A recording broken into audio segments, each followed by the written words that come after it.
18 horas. Notícias de Manaus, Amazonas, Brasil e do mundo. Agora na Mix.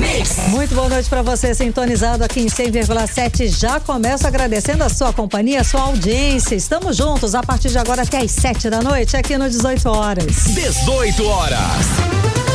E é claro que a sua participação é sempre muito bem-vinda aqui pra gente no 18 horas. Manda sua mensagem, a gente quer saber a sua opinião, o que você pensa a respeito dos assuntos aqui do programa.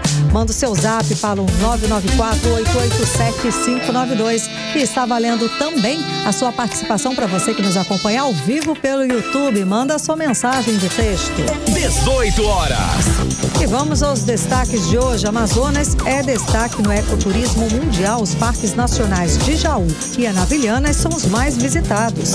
Manaus registrou o terceiro maior aumento de temperatura entre as capitais brasileiras no ano de 2024. 18 horas.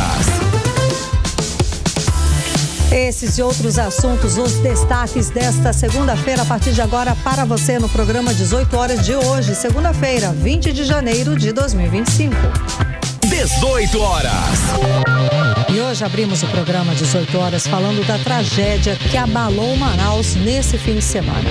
Pai e filha morreram num deslizamento de terra no bairro Redenção. Uma tragédia que escancara a dura realidade de milhares de famílias que vivem em áreas de riscos aqui na capital. O prefeito de Manaus, Davi Almeida, decretou um luto de 2 dias. Foi uma tragédia sem precedentes e o repórter Kennison Paes acompanhou esse assunto, fez a cobertura desse assunto e traz as atualizações pra gente, não é, Kennison? Foi terrível, de cortar o coração mesmo, não é? Boa noite. Boa noite, Karime, e a todos que acompanham 18 horas aqui na Mix. Karime, realmente a cena no local em que essa tragédia aconteceu era de cortar o coração. Porque você imagina, por mais que essas pessoas vivam em situação vulnerável, em áreas de risco, elas ainda assim, elas detêm ali dentro de casa todos os sonhos, os planos, aquilo que elas conseguiram conquistar com muito suor, Karime. E hoje nós pudemos ver lá no local dessa tragédia a bolsinha da menina Esther, de apenas 8 anos, ali a escova que ela usava para pentear o cabelo, deu para ver também alguns brinquedos. Tudo que a família conquistou com tanto carinho e as coisas da menina Esther estavam ali completamente destruídos em meio aos destroços, Karime. É uma imagem impactante, sem dúvida. O vestígio, né? O que sobrou, o que restou de uma história de vida, não é, Kenny? E tudo se destruiu de uma forma muito rápida.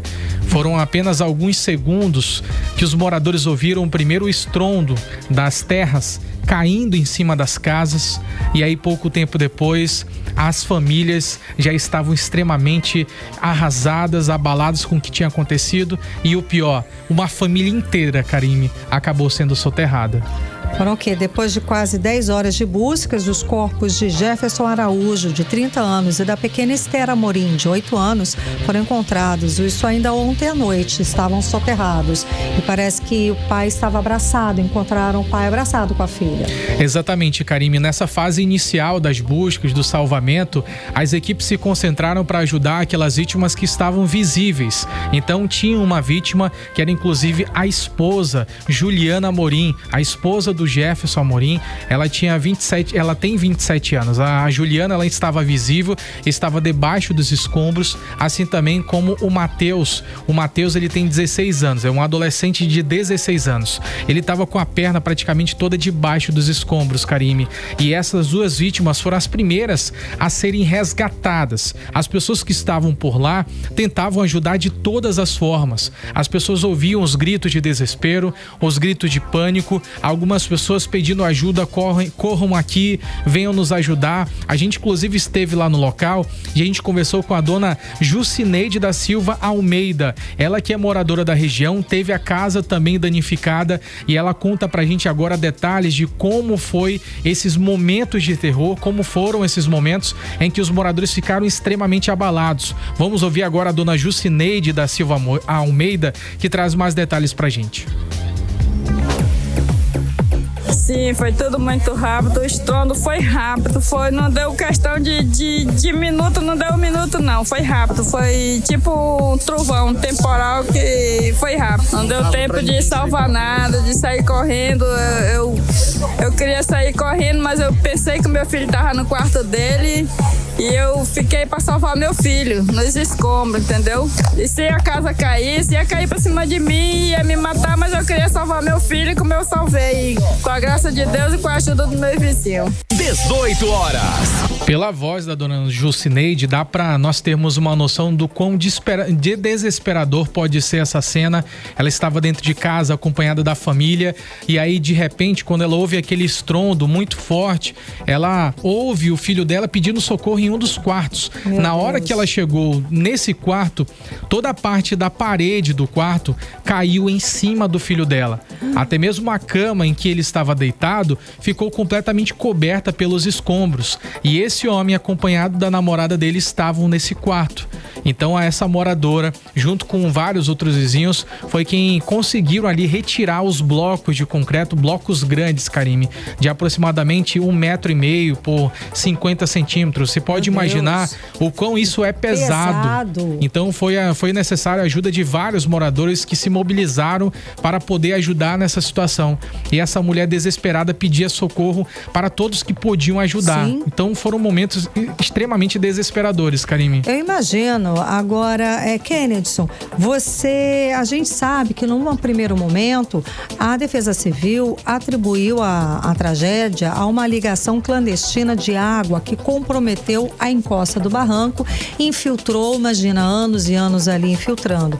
A Defesa Civil já havia identificado a área como de alto risco para moradias, mas moradores relatam que o vazamento acontecia, como eu falei, há anos. A Defesa Civil, inclusive, agora trabalha na elaboração de um laudo mais detalhado, né, para apontar as causas técnicas desse desabamento. Agora, é uma combinação aí de, sei lá, negligência, irresponsabilidade, necessidade, não ter para onde ir, falta de planejamento urbano, não é, o Kennedy? É uma tragédia que é um retrato de vários espaços, de vários bairros aqui de Manaus e pelo Brasil também, por que não dizer, nessa época de chuva, a gente cansa de ver notícias de bairros inteiros que desapareceram com deslizamentos de terra. Agora, é uma situação terrível. A Defesa Civil, ela disse o quê, afinal de contas, oficialmente pra gente, Kennedy? Então, Karime, a Defesa Civil esteve ao local acompanhando todos os detalhes, né, tudo que estava acontecendo desde quando eles foram acionados por volta de 11 horas da manhã desse domingo.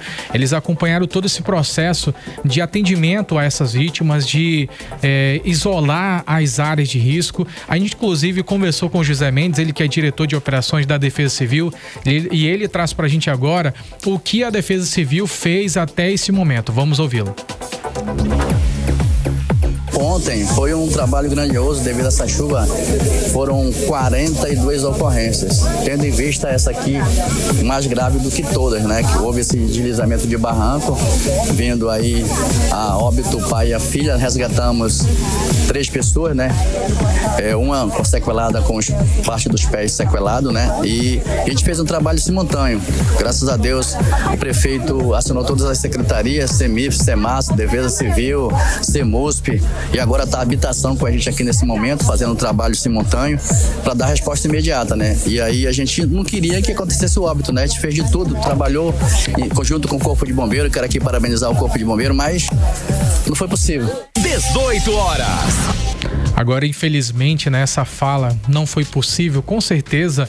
Todas as pessoas envolvidas nesta ocorrência que trabalharam ali, lógico. Eles utilizaram pás mecânicas, retroescavadeiras, eles utilizaram vários equipamentos para poder tentar ajudar essa família. É claro que no momento de uma ocorrência como essas, existem profissionais treinados que estão habituados nesta condição de terreno irregular, terreno ali com também possibilidades de novos desmoronamentos. Então as equipes trabalharam bastante arduamente. Só que, infelizmente, Karime, o local onde eles estavam fazendo a remoção dos entulhos não era exatamente a área em que os corpos foram encontrados tempos depois. Isso daí só foi descoberto praticamente 11 horas da noite, então mais de 10 horas após 10 horas de buscas foi que os corpos das vítimas foram encontrados. E segundo os próprios bombeiros, moradores da região, familiares, o Jefferson Araújo, Karime, uma atitude extremamente heróica. Eu imagino que a única coisa que ele pensou na cabeça dele foi de que eu preciso salvar a minha filha. Outras pessoas chegaram a relatar um detalhe que é extremamente chocante também, mas vale a gente ressaltar. A menina Esther, de 8 anos, filha do Jefferson, ela supostamente, segundo algumas testemunhas, ela tinha conseguido sair de casa, Karime.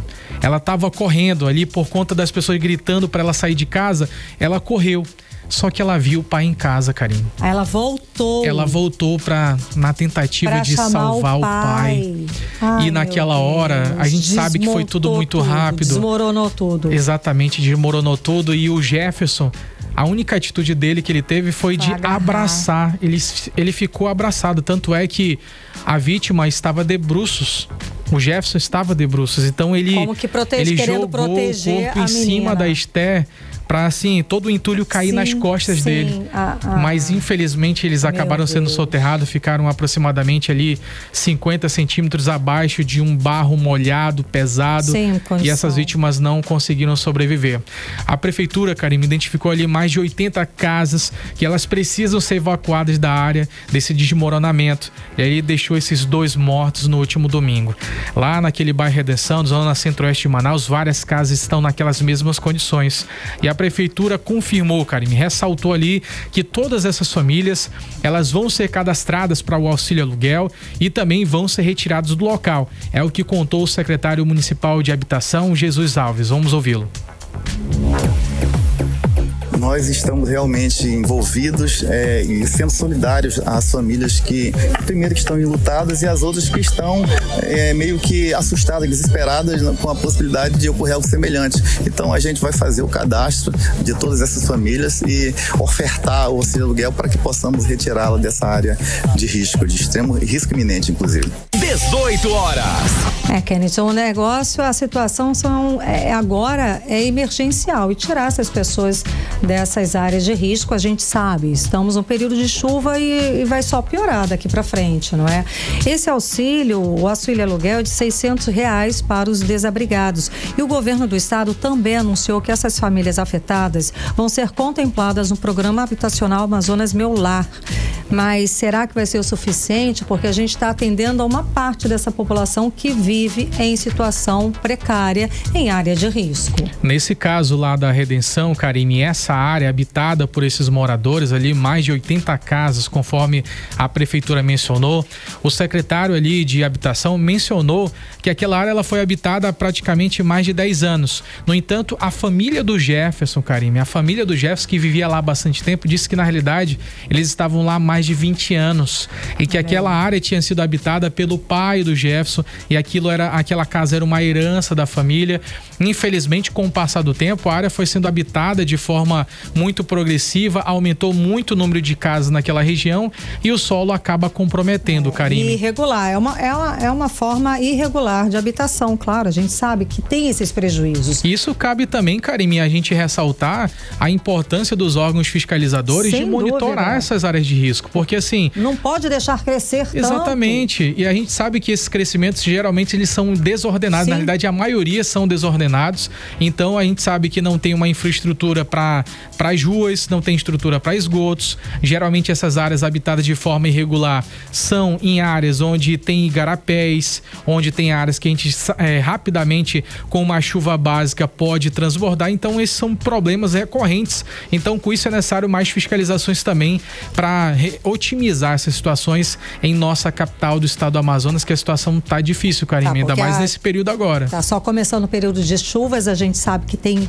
muitas áreas de risco, muitas famílias nessa situação. A chuva de sábado também causou alagações, inclusive em ruas como a Torquato Tapajós, que virou um rio. Também foram registrados tombamentos de árvores, desabamento de muro, deslizamento.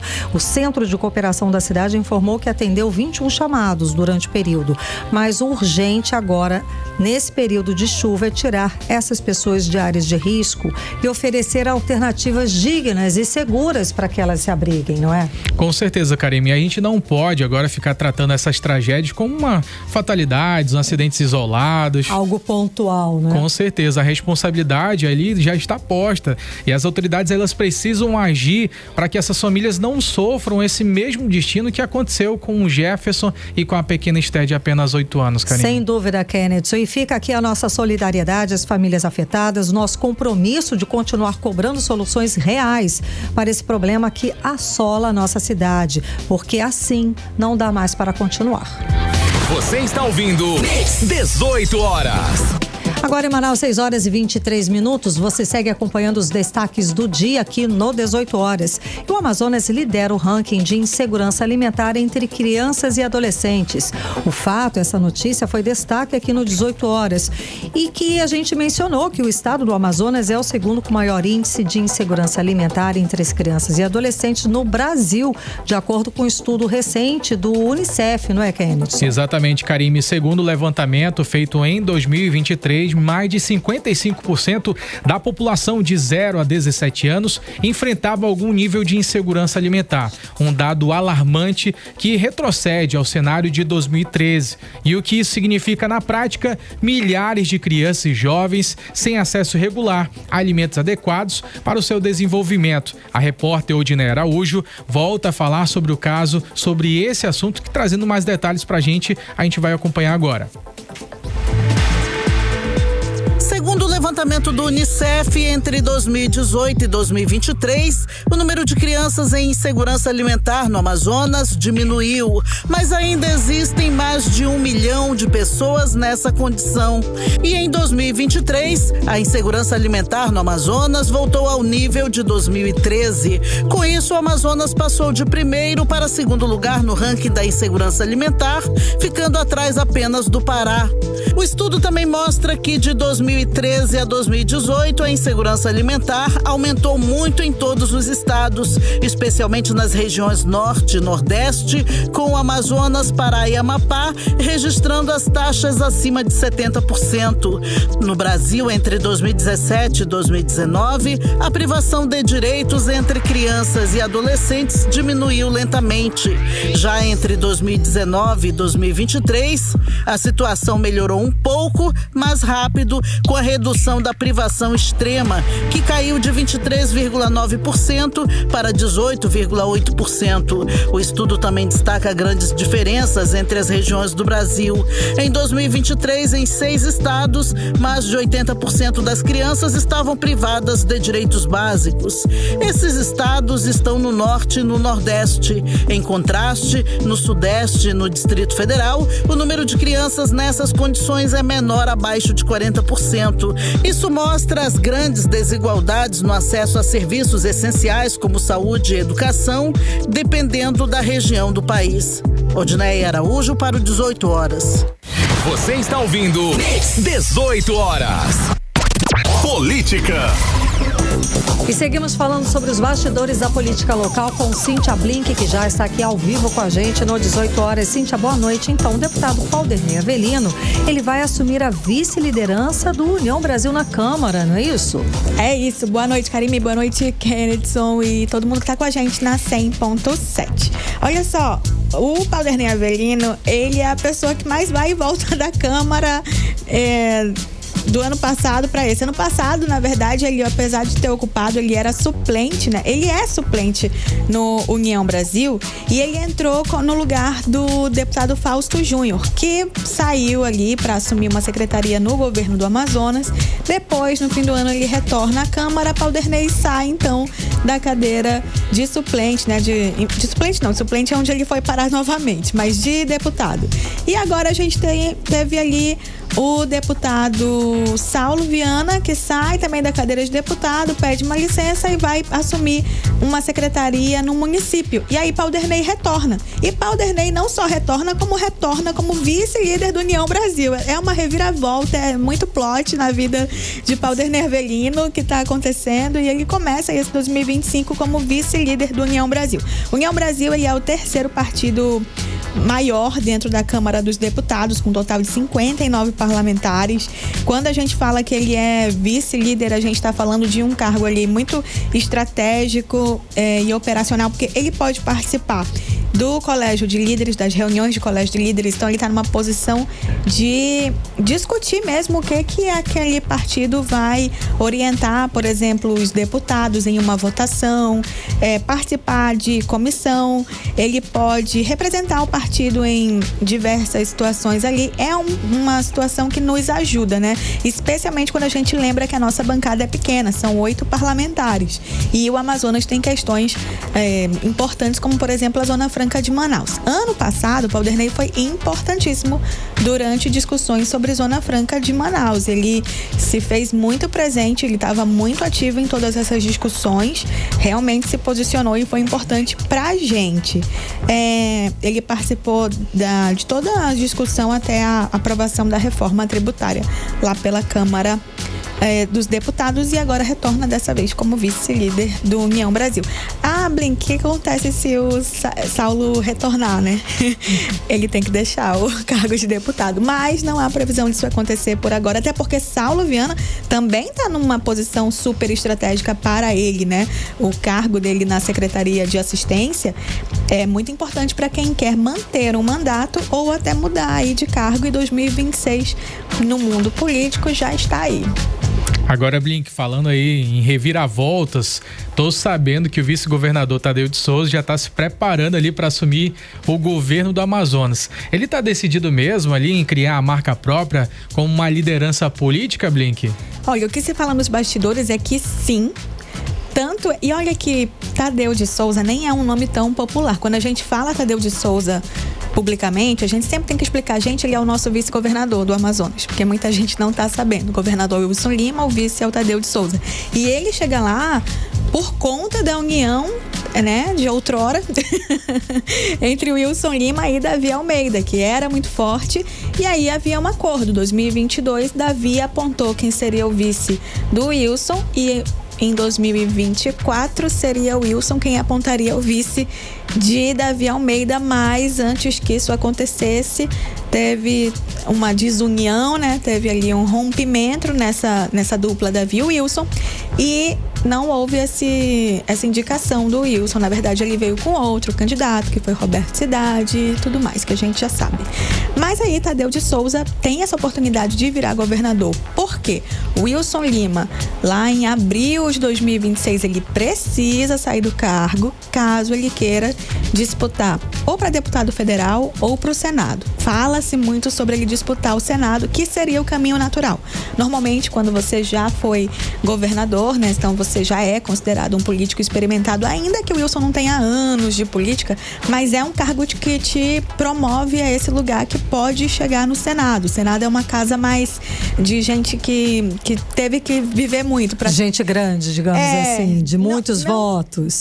Não necessariamente viver muito, mas viver experiências muito difíceis que um governador vive, que um prefeito vive, enfim. Ou que por muito tempo em um parlamento você também alcança esse status. Mas isso é mais uma tradição do que necessariamente é necessário. Então ele pode vir para deputado federal, por exemplo.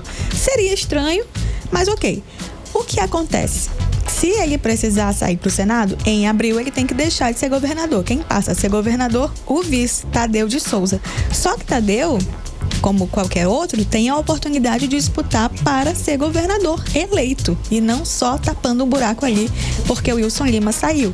E aí há movimentos de Tadeu indo viajar para o interior, fazer nome no interior, o que é importantíssimo para conquistar votos.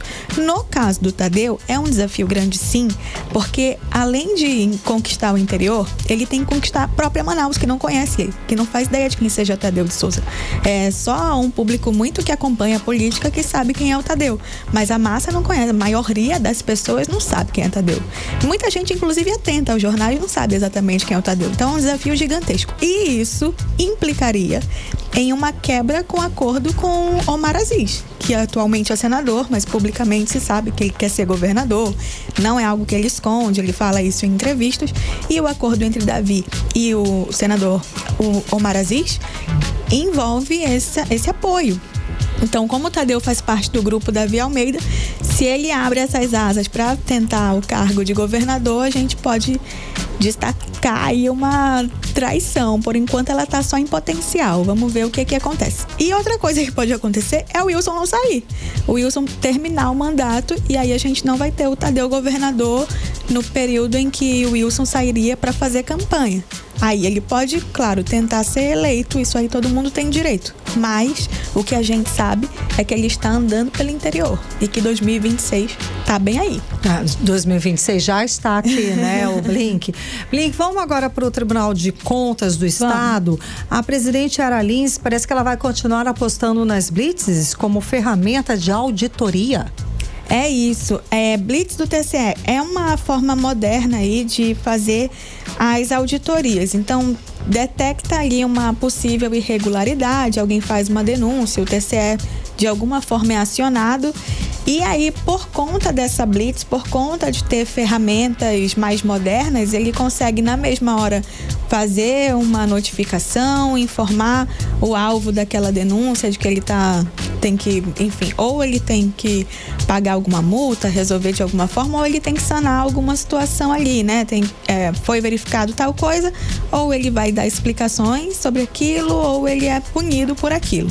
Mas todo esse processo deu uma acelerada no trabalho do Tribunal de Contas por conta dessas blitz, que tem uma série de possibilidades aí ligadas diretamente ao alvo da denúncia e também ao tribunal. Então, ao mesmo tempo que vai ao local fazer a vistoria, já se consegue fazer todo o trabalho que antes demoraria mais tempo.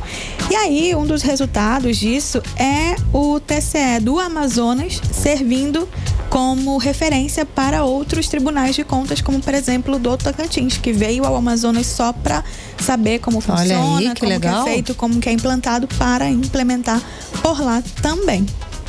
E sim, o plano é seguir, né? Tá dando certo, a ideia é ampliar. Certíssima ela. Agora, Blink, o prefeito Davi Almeida já tá de volta ao comando da prefeitura? Tá de volta, voltou das férias e já chega falando sobre reforma administrativa.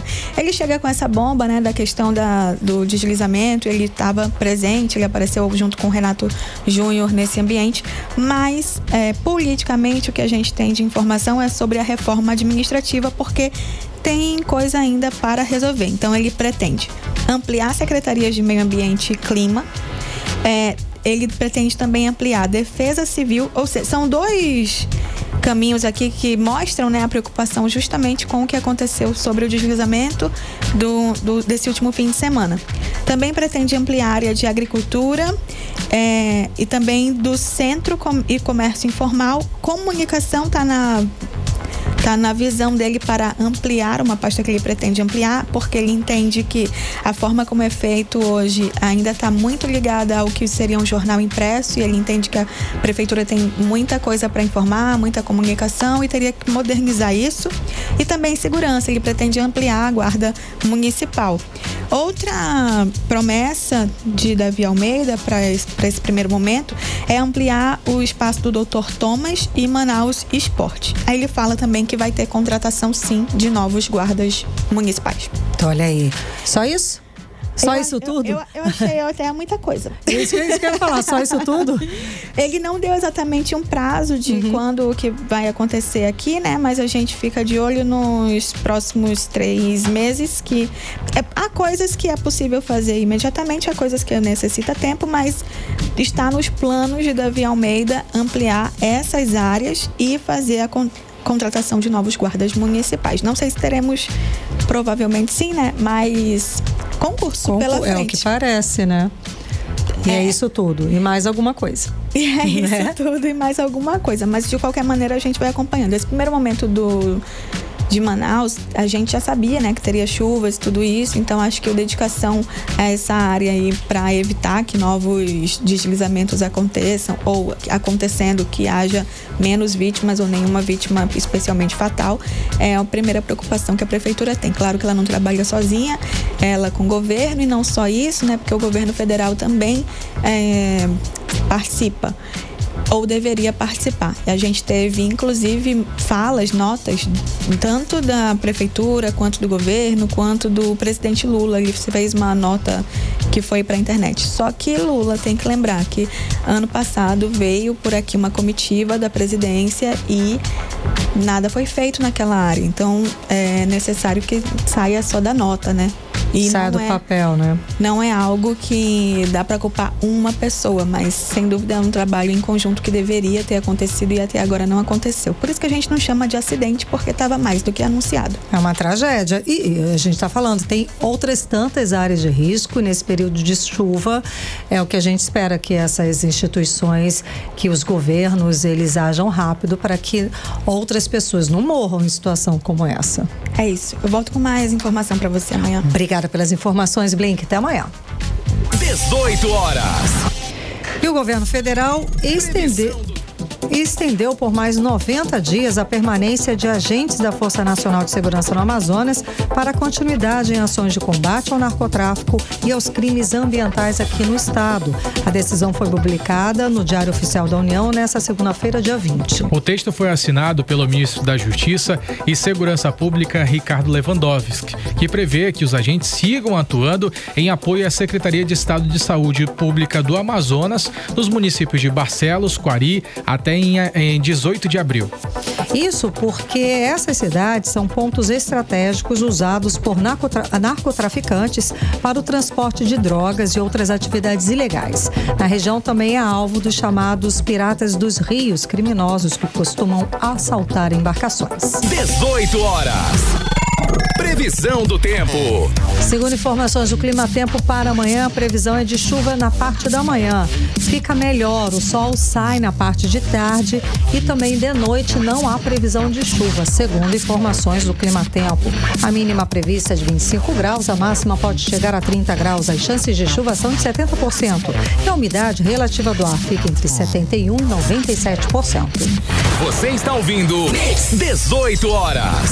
E vamos agora saber a cota do Rio Negro no Porto de Manaus com Kennedson Paz. E o Rio Negro subiu mais 13 centímetros de ontem para hoje, deixando o nível das águas do Porto de Manaus em 21 metros e 38 centímetros. É o Rio Negro mantendo o ritmo de cheia, mesmo que ainda num patamar lento, Karime.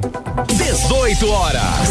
E as queimadas aumentaram na Amazônia em 2024, principalmente as queimadas em áreas de floresta pública da Amazônia, que aumentaram 64% no ano passado, segundo o Instituto Ambiental da Amazônia. Para ter uma ideia do impacto, a área destruída equivale a todo o território de El Salvador. Setembro foi o mês mais crítico, com mais de 756 mil hectares consumidos pelo fogo, o maior registro desde 2019. Odinei Araújo traz agora todos os detalhes sobre essa devastação. Embora o desmatamento tenha diminuído 20% em 2024, o fogo nas florestas públicas não destinadas ainda é um grande problema. Essas florestas somam 56 milhões e meio de hectares na Amazônia, uma área do tamanho da Espanha.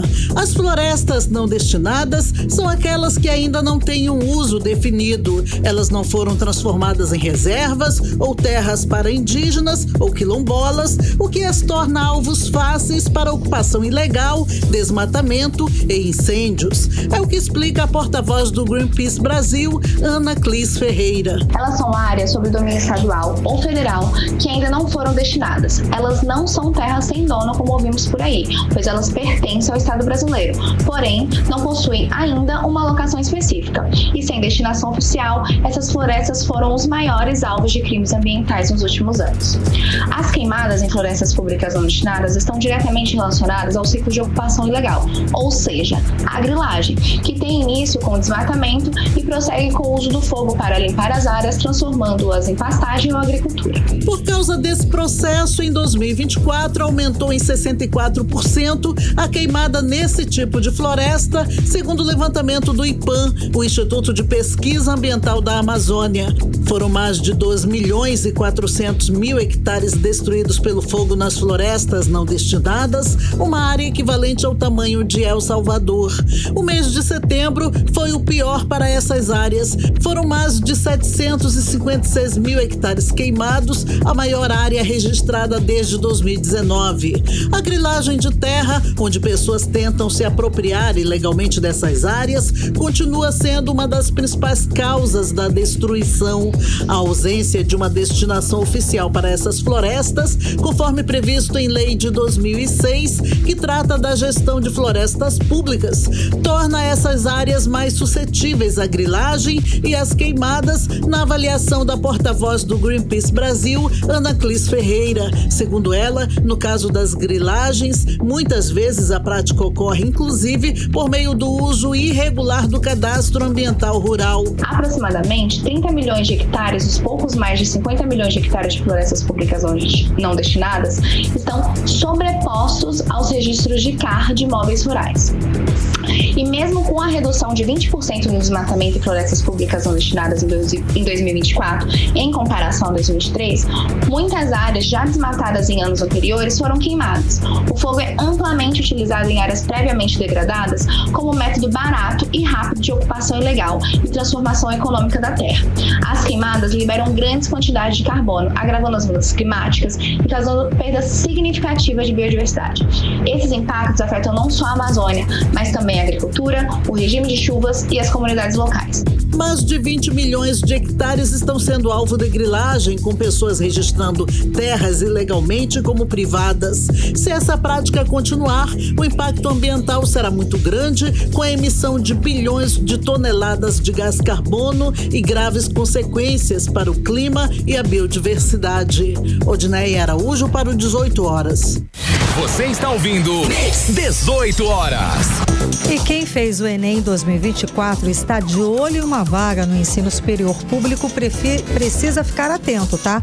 O prazo para se inscrever no SISU termina amanhã, dia 21.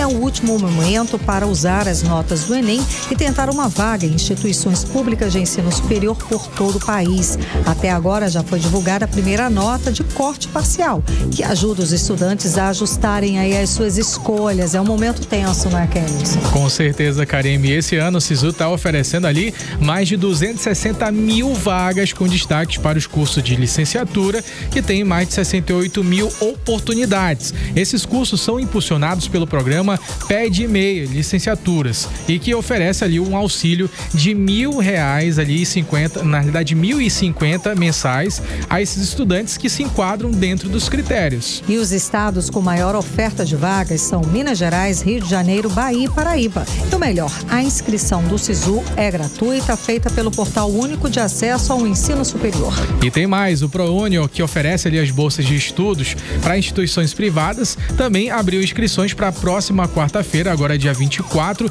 com os resultados da primeira chamada previstos ali para o dia 4 de fevereiro. Já o FIES, que financia os estudos, terá mais de 110 mil vagas disponíveis com inscrições em fevereiro, ou seja, opções não faltam, Karime, para quem quer conquistar o tão sonhado diploma. Olha aí, é só correr e ficar atento para os prazos. 18 horas.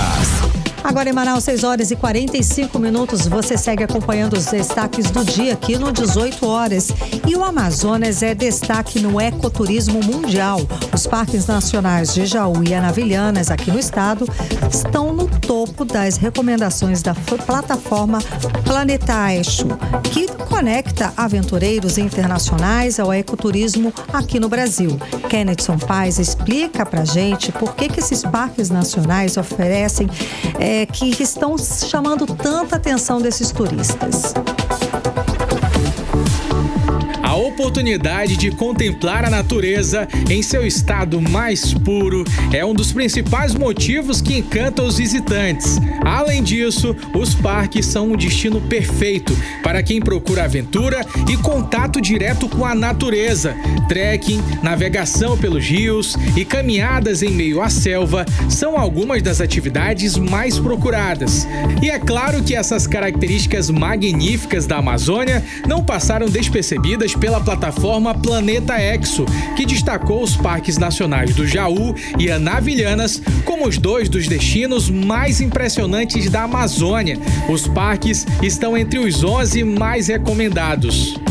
O Parque Nacional do Jaú está localizado em Novairão, a cerca de 180 quilômetros de Manaus, e é um dos maiores do Brasil, com 27 mil quilômetros quadrados. Sua biodiversidade é fascinante, abrigando animais como onças, macacos, aves raras e uma rica variedade de plantas da floresta amazônica. O Parque Nacional de Anavilhanas também é em Novairão e é um dos maiores arquipélagos fluviais do mundo, protegendo mais de 400 ilhas ao longo do Rio Negro. Sua beleza exuberante e sua importância ecológica colocam o parque entre os melhores destinos de ecoturismo do Brasil. Os visitantes de Anavilhanas se encantam com as atividades oferecidas, como observação da vida selvagem, passeios em trilhas, visita às praias de Águas Negras, interação com os simpáticos botos cor-de-rosa, um dos grandes símbolos da Amazônia. Além das belezas naturais, os parques oferecem a chance de vivenciar a cultura amazônica através do contato com as comunidades locais. Os turistas podem aprender sobre os costumes tradicionais, gastronomia regional e a forma sustentável como os moradores vivem em harmonia com a floresta. A Planeta Exo também destacou que o Brasil possui 75 parques nacionais, o que torna o país um destino imperdível para os amantes do ecoturismo. Segundo uma pesquisa do Ministério do Turismo, o ecoturismo já é a segunda principal motivação dos turistas brasileiros, com 27% de preferência, atrás apenas do turismo de sol e praia. Os parques nacionais do Jaú e Anavilhanas não são apenas destinos turísticos, mas o convite a explorar a riqueza e a beleza da floresta amazônica, um dos patrimônios mais importantes do mundo. Um destino que, sem dúvidas, deixa marcas na memória de quem o visita. Kennedson Paes para o 18 horas. Você está ouvindo 18 horas. E o programa do governo federal Farmácia Popular foi ampliado para levar medicamentos essenciais a regiões mais vulneráveis do país. Foram credenciadas farmácias em 811 cidades, beneficiando 444 municípios, a maioria no Norte e Nordeste. Aqui no Amazonas, 12 cidades entraram para esse programa pela primeira vez, garantindo remédios para mais de 230 mil pessoas que antes tinham poucas ou nenhuma opção de acesso. O investimento também aumentou. Só em 2024 foram 3,6 bilhões de reais. E a previsão para esse ano é ainda maior, 4,2 bilhões de reais, o maior orçamento da história do programa. Com certeza. Além disso, a lista de medicamentos gratuitos cresceu. Agora inclui anticoncepcionais, absorventes e remédios de osteoporose. Se você faz parte do Bolsa Família, tudo isso é oferecido de graça, viu? E hoje a Farmácia Popular está em 86% das cidades brasileiras, com mais de 31 mil farmácias atendendo 97% da população, e tem mais. A meta é alcançar 93% do território nacional. Você está ouvindo 18 horas. Vamos agora atualizar as informações do acidente envolvendo a balsa que atropelou o flutuante residencial lá em Manicoré, no interior do Amazonas. Kennedson Paes, você está acompanhando esse assunto desde a semana passada. Então, o corpo de Thalita Ferreira Lago, de 22 anos, desaparecida depois da colisão, foi encontrado na manhã desse domingo, não é isso? Mas ainda tem os filhos desaparecidos. Ela é a mãe e os 2 filhos ficaram desaparecidos. Só encontraram a mãe, Kennedson? Conta mais pra gente. Exatamente, Karime. É o momento que ninguém quer acreditar. Onde Sim. Uma mãe, aquela mulher tão trabalhadora, que investiu tanto tempo da vida dela para cuidar dos filhos com idade de 1 até 4 anos, Karime, infelizmente ter esse resultado trágico do final da vida dela, com certeza é de cortar o coração. Infelizmente, na manhã desse domingo, foi encontrado ali o corpo da jovem de apenas 22 anos, identificada como Thalita Moreira. Foram mais de 40 horas de buscas pelo Rio Madeira e apenas o corpo da Thalita foi encontrado ali na manhã de domingo. Só que os corpos dos 3 filhos dela, com idades entre 1 até 4 anos, ainda não foram localizados. Então, com isso, essas buscas continuam. Todos os que estavam ali da família da Thalita, eles estavam dormindo em um flutuante ali que ficava atracado nas proximidades da comunidade de Urumatuba, em Manicoré, quando essa balsa carregada com soja tragédia de grande porte, um porte muito imenso, acabou batendo contra esse flutuante e com a força do impacto, infelizmente, o flutuante ficou completamente destruído e as vítimas desapareceram nas águas do rio Madeira. Para a Polícia Civil, o comandante da balsa, ele afirmou que não conseguiu evitar esse acidente devido ao peso da embarcação e que também ele estava em baixa velocidade. Conforme o delegado Marcos Vinícius Vieira, lá da Polícia Civil de Manicoré, ele disse que um trabalho pericial da Marinha deve ajudar nas investigações deste caso. O delegado também informou que o comandante e o segundo comandante dessa embarcação, eles podem responder pelo crime de homicídio culposo, quando não há intenção de matar. Inclusive, a própria família da Thalita, essa jovem de 22 anos que perdeu a vida, afirmou que além de mãe, além de esposa, a Thalita, ela era uma excelente jogadora de futebol. Dedicava muito tempo aos filhos, mas também gostava dessa paixão do futebol, era jogadora, lateral direito, tinha participado de vários campeonatos ali de Manicoré no futebol amador. E além disso, ela junto com essa prima que conversou com a imprensa, falou com as pessoas ali da região, falou que a Thalita, inclusive, tinha sido 2 vezes campeã pelo time de lá mesmo, da comunidade onde elas moravam, em Urumatuba. Então é esse o time de lá daquela região de Manicoré, e esta jovem infelizmente acabou perdendo a vida. A prima ainda também contou que o marido da Thalita trabalha como garimpeiro. Em vários momentos, Karime, ela chegou a acompanhar esse marido dela trabalhando, fazendo esse trabalho pesado, mas infelizmente nesses últimos meses ela decidiu retornar para a comunidade, que foi exatamente o local ali onde esse grave acidente aconteceu. Os mergulhadores do Corpo de Bombeiros foram acionados, já chegaram ao município, estão fazendo ali as ações que incluem mergulho, busca na superfície e vários outros processos para localizar agora os corpos dessas crianças, ou até mesmo essas crianças vivas. A gente ainda tem uma esperança de que algumas delas, porque criança ribeirinha geralmente sabe nadar, consegue. Sim. Agora, infelizmente, a gente pensa na criança de 1 ano, Karime. Meu Deus. Ainda no começo da vida.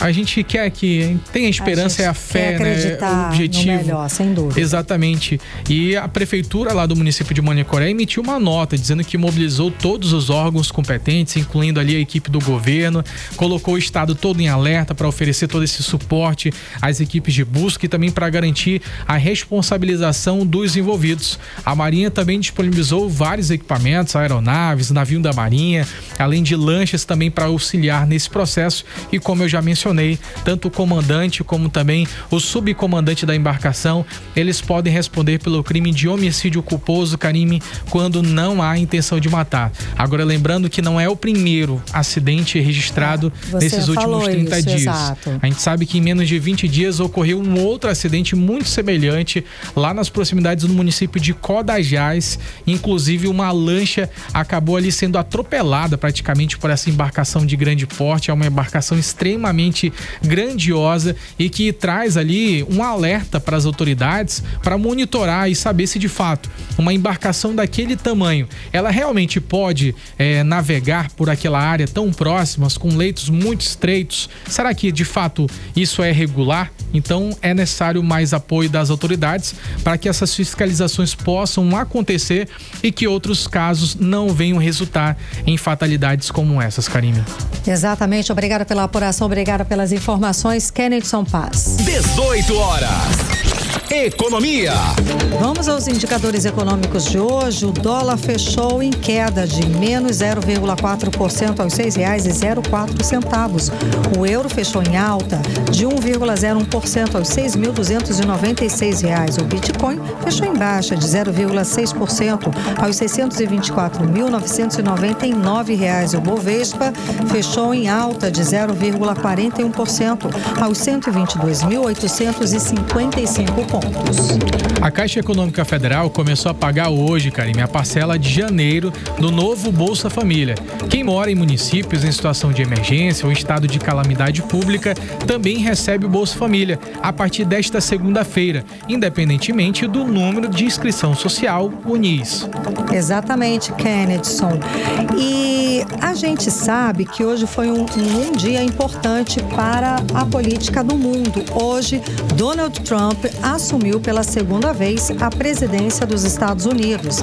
Agora ele é o 47º presidente e logo no discurso de posse já chegou cheio de promessas ousadas e ultranacionalistas. Ele garantiu que agora começa uma era de ouro para os americanos. E garantiu com um pulso firme ali, Karime, com a sobrancelha arqueada. O Trump, ele não perdeu tempo em reafirmar que vai endurecer as políticas de imigração, Karime. Uma das primeiras medidas que ele quer colocar em prática é reforçar a extradição de imigrantes ilegais. Para isso, ele pretende enviar militares para a fronteira com o México, garantindo mais segurança e controle na região.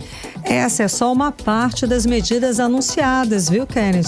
Vamos aguardar os próximos dias. Trump também disse que vai proteger os empregos e recursos para os americanos, focando em políticas protecionistas, como taxar outros países para fortalecer a produção energética dos Estados Unidos. E tem mais, o Trump afirmou que em retomar o controle do Canal do Panamá ali, que já deve gerar bastante polêmica. E ele também surpreendeu todo mundo ao afirmar que os Estados Unidos vão expandir o seu território, mas sem explicar como é que isso vai acontecer, Karime. Aí cenas dos próximos capítulos, a gente vai aguardar muita surpresa por aí, de repente. Bom, entre as promessas mais audaciosas, Trump também quer colocar a bandeira dos Estados Unidos em Marte, reforçando a ideia de que o país será líder em tecnologia e exploração espacial.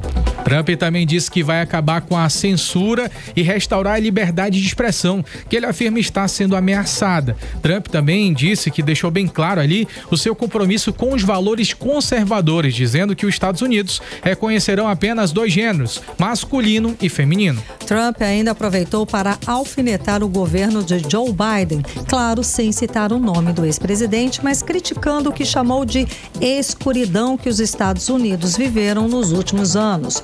Trump prometeu virar essa página e trazer mudanças radicais. No final, ele reconheceu que o desafio é grande, mas deixou claro que a sua liderança ela vai ser marcada por muita coragem e determinação. O discurso de posse já mostrou que ele está pronto para trazer um governo cheio de grandes reviravoltas e, é claro, ali recheado de polêmicas. 18 horas. Vamos agora para as outras manchetes do dia. Donald Trump assumiu hoje pela segunda vez a presidência dos Estados Unidos. No discurso, Trump anuncia primeiras medidas como expulsar imigrantes ilegais, taxar outros países e retomar liberdade de expressão. Em Gaza, o levantamento da ONU revela que 92% das casas estão destruídas. O piloto britânico Lewis Hamilton vai competir pela Ferrari na próxima temporada da Fórmula 1. 18 horas. Vamos agora direto para o editorial 18 horas. Editorial 18 horas. A ciência confirmou que os manauaras sentem na pele. A cidade está cada vez mais quente. Segundo o Centro Nacional de Monitoramento e Alertas de Desastres Naturais, Manaus foi a capital que mais esquentou nos últimos anos, refletindo uma tendência global preocupante. Em 2024, o planeta registrou o maior calor da história, com a temperatura média superando pela primeira vez 1,5 graus centígrados em relação ao período pré-industrial. Os números assustam e a Amazônia está no centro desse problema. Em Barcelos, no coração da floresta, a temperatura ficou mais de 2 graus acima da média. O aumento extremo do calor está diretamente ligado à seca severa que atingiu a região no ano passado, um dos períodos mais críticos já registrados. Esse cenário exige medidas urgentes e profundas. A preservação da Amazônia e o combate ao desmatamento não são apenas questões ambientais, mas uma luta para garantir a qualidade de vida e o futuro de Manaus. Se nada for feito, a cidade corre o risco de se tornar inviável do ponto de vista climático. O aumento da temperatura e a falta de chuvas afetam diretamente a vida de cada um de nós.